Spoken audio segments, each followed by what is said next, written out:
Hola, se me ha pedido que haga un análisis acerca del proceso de elecciones legislativas del pasado 8 de marzo. Voy a tratar de ser muy sucinto en el análisis que me permito hacer. Aquí se vieron varios factores. Hubo algunos ganadores, hubo varios perdedores. Se mostró el mapa político de lo que se está viviendo en Colombia. Yo creo que aquí eh, la votación por las consultas se robó el protagonismo. Y se robó el protagonismo porque fue el dato más significativo de toda la jornada, esa diferencia abismal entre la consulta de la derecha y la consulta de la izquierda. La consulta del centro no vale ni la pena mencionarla porque realmente fue una consulta de Claudia López con Claudia López. Entonces, eh, no llegó a los 600.000 votos, era entre dos personas que se sabía de antemano que ella la iba a ganar, entonces ahí no hubo nada extraño. Sí contrastó mucho con los 5.800.000 de la consulta de derecha y con los amplios 3 millones de votos que obtuvo Paloma Valencia para ganar la consulta de la derecha. Aquí hay que analizar varias cosas. En ese sentido, se esgrimen muchas banderas, se esgrime la bandera, y yo la entiendo y probablemente es así, de que algún porcentaje de los votantes de Paloma Valencia son de Abelardo, que simplemente votaron por la derecha por enviar un mensaje. Es posible. Ahí lo que causa mucha curiosidad es que Abelardo de la Espriella es el candidato que más opción tiene para enfrentarse a Iván Cepeda en la segunda vuelta. Es una persona que está cercana al 30% de favorabilidad presidencial, y se había dado la orden específica o la instrucción específica mejor de que no se votara esa consulta. Entonces, si hay votantes abelardistas que votaron por Paloma y ahora en primera vuelta se van a ir con Paloma, eso implica que al líder de la oposición popular, populista, no se le hizo caso. Y eso puede ser de especial atención. Contrario censo, por el otro lado, en la izquierda, la orden de Petro fue no votar la consulta, y la consulta de la izquierda tuvo alrededor de 500.000 votos repartidos entre este nefasto señor de Roy Barreras y el amponcete de Daniel Quintero.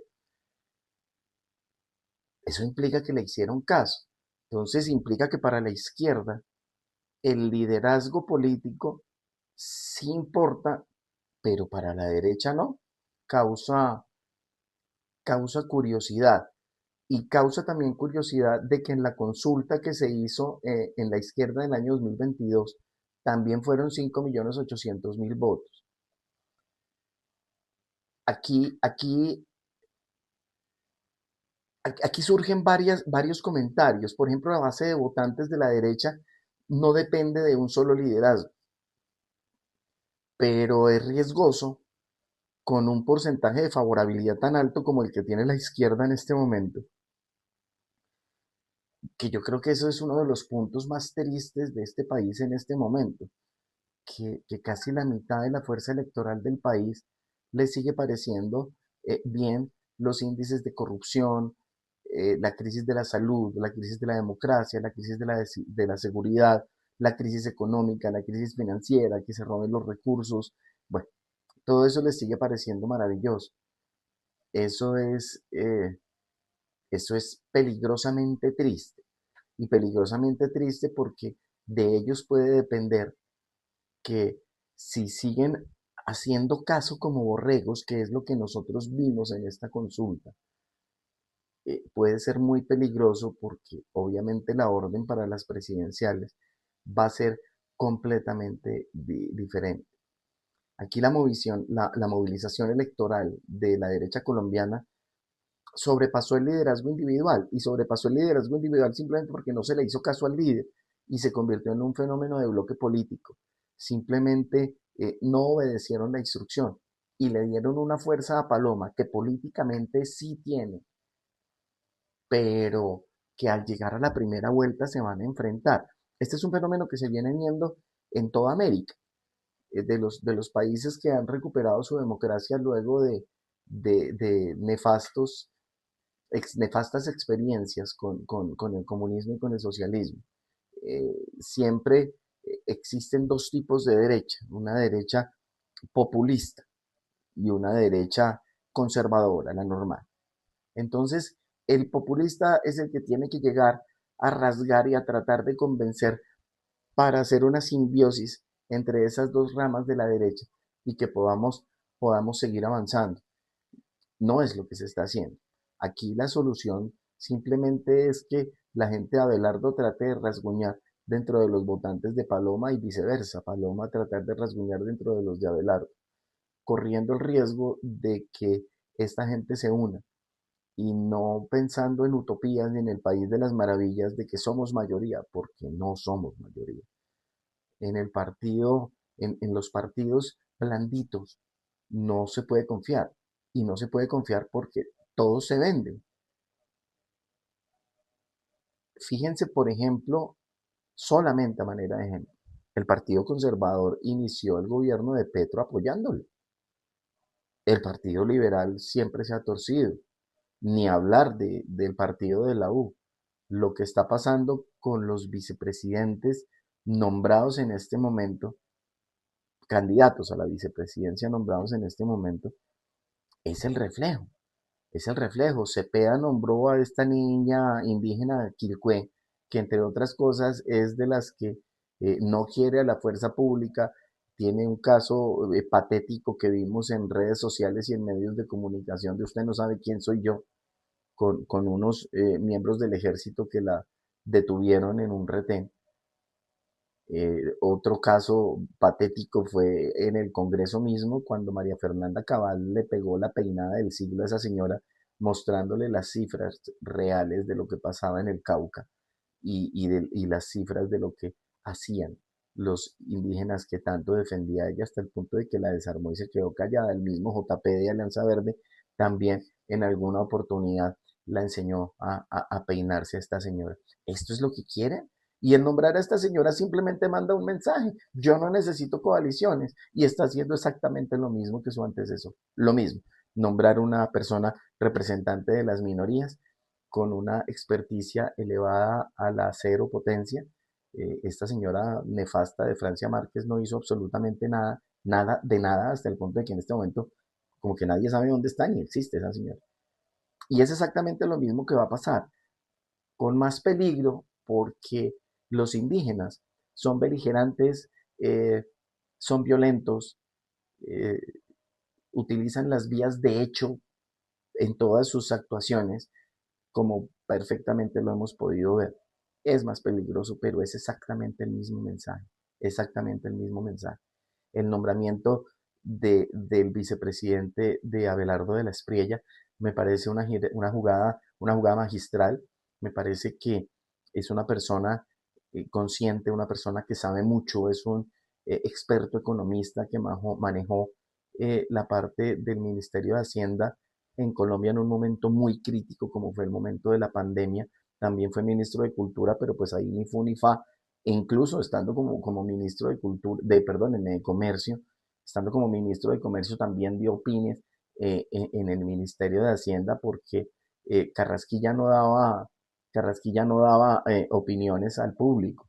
Entonces a él le tocaba tomar esas banderas y explicarle a la gente la situación tan crítica que estábamos en ese momento. A mí me parece una jugada buena, muestra que no es tan beligerante Abelardo, lo muestra como un candidato más centrado y eso es bueno. Y pues el vicepresidente o la vicepresidente de Paloma, difícil. Se supone que cuando uno participa en una consulta y hace unos acuerdos, pues los acuerdos se deben cumplir. Este señor Oviedo lo que está mostrando es la clase de tipo que es. Es un tipo que no cumple, es un tipo que se está vendiendo desde el principio, es un tipo que está siguiendo los lineamientos de lo que le mandan los santistas y todos sabemos la clase de traidores que son los santistas y que lo que estamos viviendo en este momento es culpa de Juan Manuel Santos Calderón. Entonces, eso es lo que se ve, eso es lo que se ve. En este momento ya se supone que lo estaba considerando, realmente desconozco si ya aceptó o no aceptó, espero que no, y espero más bien que Paloma Valencia, después de lo que pasó y de lo que estaba pidiendo, considere otras personas. Estaba sonando el nombre de Lozano, que me parece un tipo muy elocuente, muy consecuente y sobre todo un tipo muy práctico y con un amplio conocimiento de Colombia.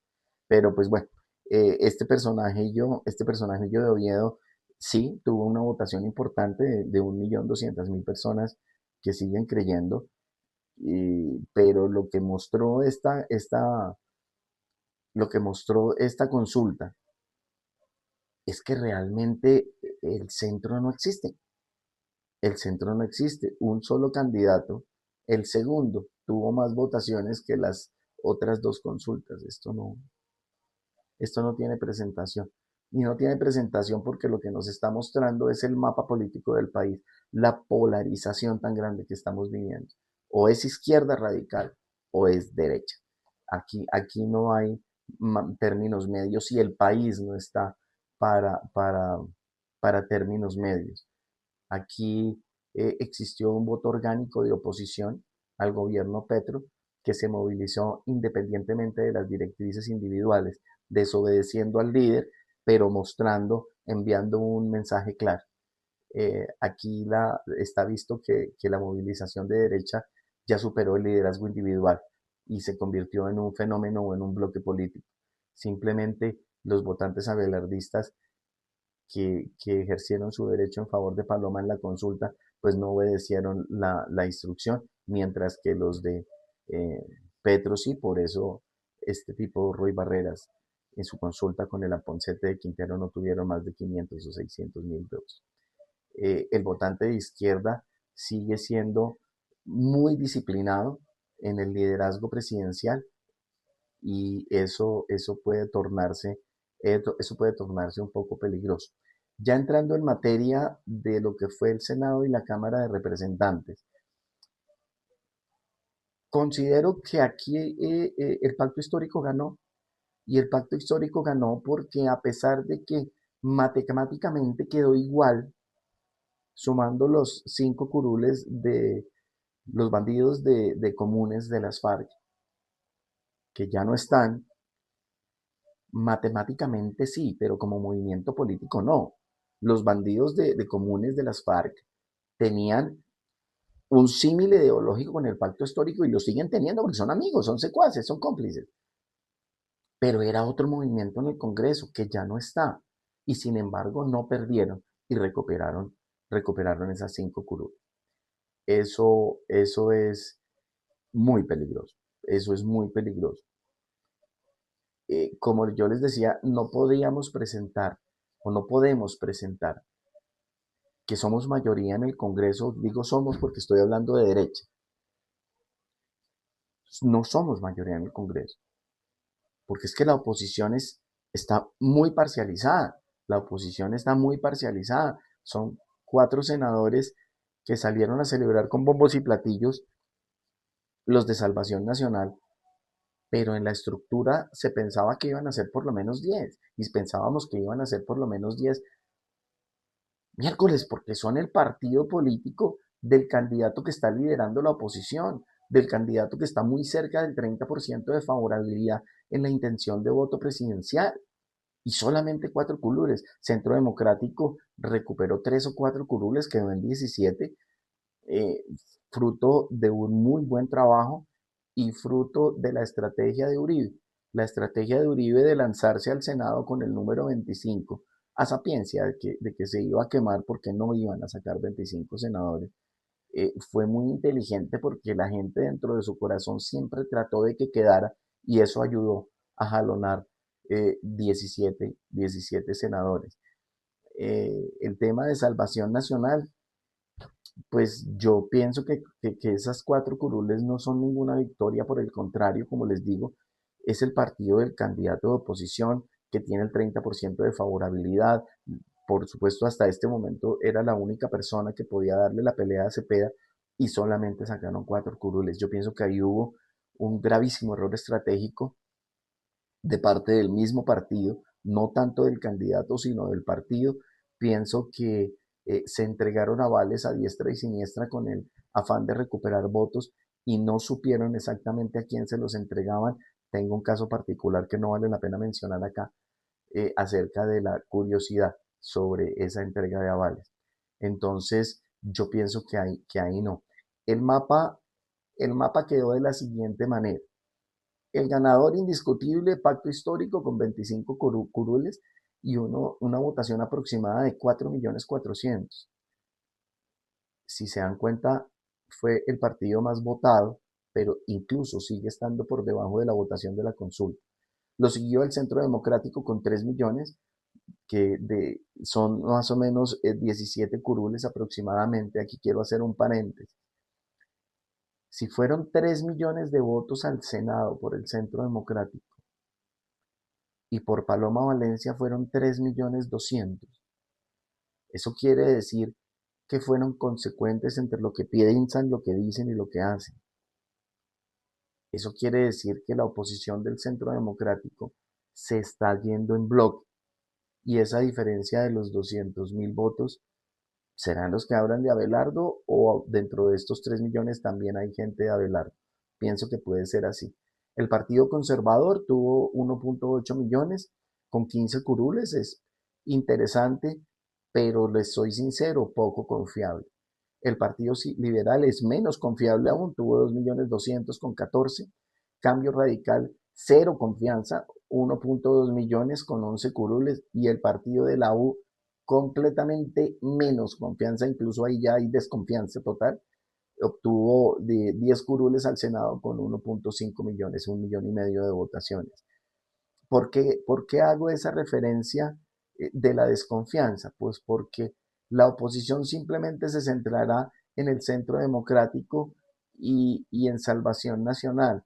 De resto, el resto de partidos son acomodados a lo que les den, acomodados a lo que les pueda servir a ellos, pero no son votos por convicción, no son votos por política, son simplemente votos a acomodo y votos amañados. Por eso es tan peligroso contar con esta gente.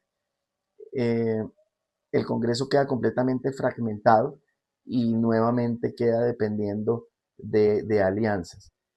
Eh, el Centro Democrático quedó como la principal fuerza de oposición. Importantes esos 3 millones de votos, pero guardan una relación muy directa con los votos de Paloma Valencia. En la Cámara de Representantes, el Pacto Histórico y sus aliados, pues una de las bancadas más grandes. El Centro Democrático, la principal fuerza opositora. Liberales, conservadores y Cambio Radical tienen bloques decisivos para las mayorías, pero basados en esas alianzas que tanto les gusta para vender lo que quedó. Eh, en el 2022 vale la pena recordar esas cifras. Pacto Histórico tenía 20 curules, el Conservador 15, el Liberal 14, Alianza Verde 13, Centro Democrático 13, Cambio Radical 11 y esta gente del partido de la U tenía 10. Ahí podemos mirar fácilmente quiénes crecieron y quiénes no. Creció Pacto Histórico de 20 a 25, transparente de que esos 5 escaños de los bandidos de comunes FARC se hubieran ido.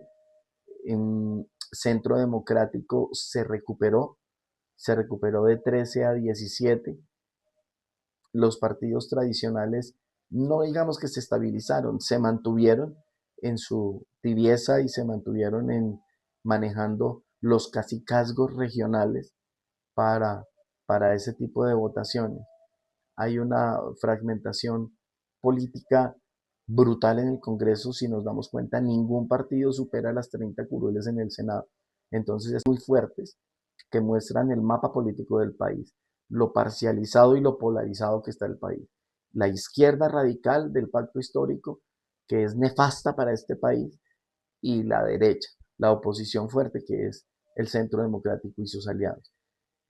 Los partidos tradicionales quedan entre ambos bloques y sigo insistiendo, el centro en este país no existe. No se manifestaron, no tuvieron poder de convocatoria y lo que esperaban reunir en votos para las consultas no estuvo. Aquí como conclusión estratégica simplemente podemos determinar que el pacto histórico se consolidó como la primera fuerza en el Senado, el Centro Democrático se consolida como primera fuerza de oposición, el Congreso quedó muy fragmentado y esto convierte a esos partidos tibios y acomodados en actores decisivos para formar las mayorías. Pero para ellos la Biblia es que la política es dinámica y pueden cambiar en cualquier momento.